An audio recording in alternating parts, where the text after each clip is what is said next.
No começo de Avatar, o Aang tem só 12 anos de idade. O problema é que as pessoas nunca enxergaram ele como uma criança, e sim como o salvador do mundo. E essa diferença é o que torna a história do Aang tão complicada. Não é segredo que o Aang nasceu com uma responsabilidade imensa. Todo mundo esperava desde cedo que ele dominasse os 4 elementos e que ele tivesse preparado para enfrentar simplesmente a Nação do Fogo. Só que o Aang nunca quis ser um guerreiro. Ele era uma criança, ele queria brincar, passar um tempo com os amigos e, sei lá, comer terra. Então a primeira grande pressão que a sociedade coloca no Aang e que ele sente forte é ele ter que simplesmente abandonar a própria infância, cara. Quando ele descobre que ele é o Avatar, ele sente esse peso da responsabilidade. E aí ele faz o óbvio. Ele foge, porque ele não se vê nem um pouco preparado emocionalmente pra tudo isso. E ele tem razão, porque ele não tava mesmo. E aí depois desse episódio, o Aang acorda meio que só pra descobrir que ele falhou ridiculamente em cumprir o dever dele como Avatar naquela época. Porque basicamente se passaram 100 anos e todo o povo dele foi massacrado. Então agora tem 3 principais fatores externos que influenciam na vida do Aang. Tem a pressão de ser o Avatar, tem a culpa por ter deixado todo mundo morrer, que supostamente era o dever dele proteger essa galera. E tem mais uma coisa agora, que é o dever de carregar toda a cultura de um povo sozinho, porque só sobrou ele vivo, o que também gera uma contradição em muitos pontos da história, porque várias vezes parece que pro Aang se tornar um Avatar melhor, ele tem que ser menos Aang, ele tem que ser menos ele mesmo, enquanto pra proteger a cultura dos Nômades do Ar, ele teria que ser menos Avatar e mais o Aang. Então parece que são duas coisas que não conversam entre si. Ele tem 2 deveres no qual um anula o outro, ele não conseguiria fazer os 2 ao mesmo tempo. Isso é o que parece durante boa parte da história. E as pessoas ao redor do Aang sempre lembram ele desse dever que ele tem. Lembram que ele é o Avatar. Ele tem que derrotar a Nação do Fogo. Ele tem que matar o Senhor do Fogo. Ele precisa salvar o mundo. Mas quase ninguém para pra pensar, caralho, o que esse guri de 12 anos quer? O que ele deseja? Quem é o Aang? Ninguém pensa em quem é o Aang. As pessoas não veem a pessoa por trás da figura. Elas só veem a figura do salvador do mundo. E no meio de toda essa bagunça da vida do Aang aí, ainda tem o Roku, né? Que é uma figura mais velha, uma figura de caminho ideal a seguir, uma figura de mestre até, que, cara, acaba complicando mais o Aang do que ajudando em muitos momentos, porque o Roku é um Avatar exemplar. É um Avatar muito mais adulto do que o Aang é. Afinal, o Aang não é um adulto. Então essa é uma visão muito mais tradicional de responsabilidade e tudo mais do que o Aang tem sobre as coisas. Porque o Aang é uma criança, ele enxerga tudo com muita leveza e muita brincadeira e é tudo muito... tá ligado? Então a ideia de que o Avatar precisa ter um equilíbrio ali e responsabilidade com todo o mundo é uma coisa que é muito complicada, cara. O Aang se vê numa situação em que o mais responsável e o mais ok a se fazer, todo mundo diria que é matar o Senhor do Fogo. Para a paz do mundo funcionar, a primeira coisa a ser feita seria matar o Senhor do Fogo. Só que o Aang não consegue simplesmente passar por cima dos princípios que ele tem, abandonar tudo e partir para essa identidade nova de responsabilidade e de, cara, matar os vilões, tá ligado? Ele não é assim. Ele nunca foi. Ele não quer isso pra ele. Ele não é o tipo de cara que vai vencer simplesmente se tornando quem esperam que ele seja. E na vida real, as expectativas que a gente tem sobre a gente mesmo e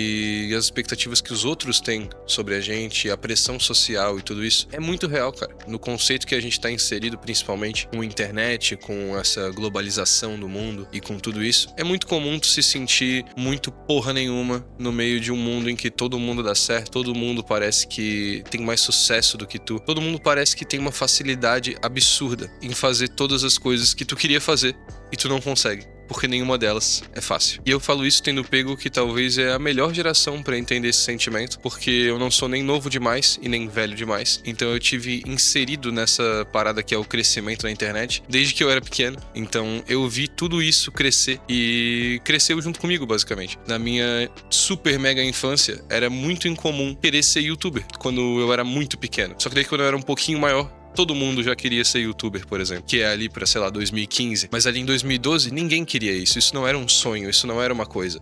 Ninguém falava sobre isso. Então eu entendo muito bem o mal que a internet e que simplesmente o fato da gente se comparar com as outras pessoas pode fazer com a nossa cabeça, cara. Porque o que mais tem por aí é, cara, uns guri mais novo do que eu, milionário, tá ligado? Andando com uns carros bizarros, com jet ski, sei lá, indo pra lua, tá ligado? É sempre assim. Porque o que fica famoso é sempre esse tipo de coisa, tá ligado? O que é muito bizarro, cara. E isso distorce muito a percepção que a gente tem do mundo. E às vezes tu tá aí, sei lá, na tua casa me assistindo pelo celular, pelo computador, tanto faz, tá ligado? E aí tu pensa, caralho, tanta gente tem tanto dinheiro e eu tô aqui fudido, tá ligado? Mas, cara, a gente é a metade de cima da sociedade, cara. Quanta gente passa fome, quanta gente não tem onde morar, tá ligado? Quanta gente não tem saneamento básico onde mora, tá ligado? Cara, isso é bizarro. Essa é a maior parte do mundo, cara. Essa é a maior parte do mundo e não parece, porque fazem a gente acreditar que não é assim. Porque é assim que as coisas funcionam, tá ligado? Então, muitas vezes a gente se sente muito mal e a gente se coloca uma expectativa gigante que não precisa estar ali, cara. Porra, se tu desligar o teu celular,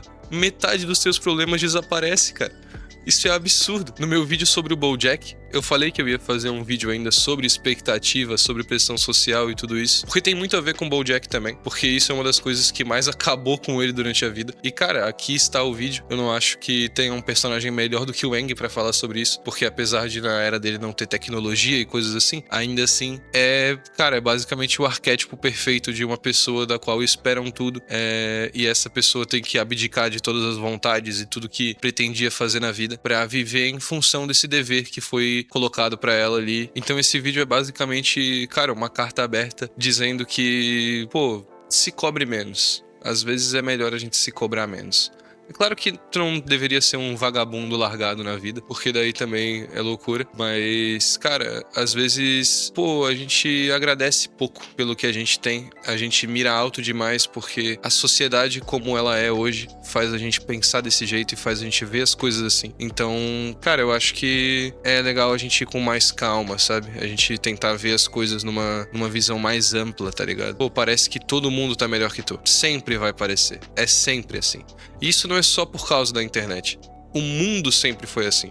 O ser humano funciona assim. Só que a internet deixa essa sensação muito mais aguda, porque ela consegue projetar essa sensação muito mais. E às vezes a pressão que eu tô falando e essas expectativas que as pessoas têm sobre a gente podem vir de pessoas que querem o melhor pra gente. Tipo no caso do Aang, a Katara, o Sokka, a Toph. Todos eles ainda acreditam que o Aang tem que salvar o mundo, cara. Porque ele é o Avatar. E é interessante ver por esse lado também, porque muitas vezes esse peso das expectativas das pessoas vem, cara, junto com preocupação, vem com conselhos e com responsabilidade mesmo, cara. Porque todo mundo tem responsabilidade. Alguns mais, alguns menos, mas todo mundo vai ter. E conforme a guerra se aproxima, toda essa situação piora. Porque o Aang começa a entender melhor a dimensão de tudo que tá acontecendo. Ele percebe que todo mundo tá colocando todas as expectativas nele, cara. Todas as esperanças da humanidade estão com ele nesse momento. Então o Aang não tem medo simplesmente de perder. Ele tem medo de decepcionar todo mundo. E essa é uma das representações mais comuns dessa pressão social, cara. Que é quando tu faz alguma coisa, não porque tu quer necessariamente, mas sim porque tu não quer decepcionar quem acredita em ti. Que muitas vezes vão ser pessoas queridas por ti. E no final de tudo, o Aang não precisa escolher entre abandonar quem ele é pra se tornar um avatar ou simplesmente ter que fugir do dever de novo. Ele encontra uma terceira e milagrosa possibilidade. Ele acha um jeito de derrotar o Ozai sem ter que matar ele. E isso é muito importante pro Aang, cara. Isso define o personagem. Porque é aí que o Aang entende que ele não precisa deixar de ser quem ele é pra poder ser o avatar que ele precisa ser. Então o Aang não vence quando ele cumpre as expectativas que os outros tinham nele. Ele vence quando ele consegue cumprir o próprio dever sendo ele mesmo, sem ter que se deixar pelo caminho. É por isso que a história dele é tão importante pra minha infância, cara. Eu assisti Avatar quando criança, eu assisti várias vezes, eu cresci vendo, e é muito importante, porque ele ensina que crescer não deveria significar abandonar o que a gente é e se tornar o que os outros querem que a gente seja. E muitas vezes a maturidade significa descobrir como assumir as responsabilidades sem perder a própria identidade. Se tu curte esse estilo de vídeo que eu tô fazendo, por favor, considere dar um likezinho, se inscrever no canal. E, cara, pode se sentir à vontade pra falar um personagem aí embaixo, ou dois, ou, sei lá, 10 personagens se tu quiser falar, pra eu poder fazer vídeos, me dar ideias aí de coisas pra fazer que vocês querem ver. Comenta aí, eu vou estar lendo tudo e respondendo vocês assim que possível. E, pô, obrigado por estar aí, por estar assistindo e tamo junto.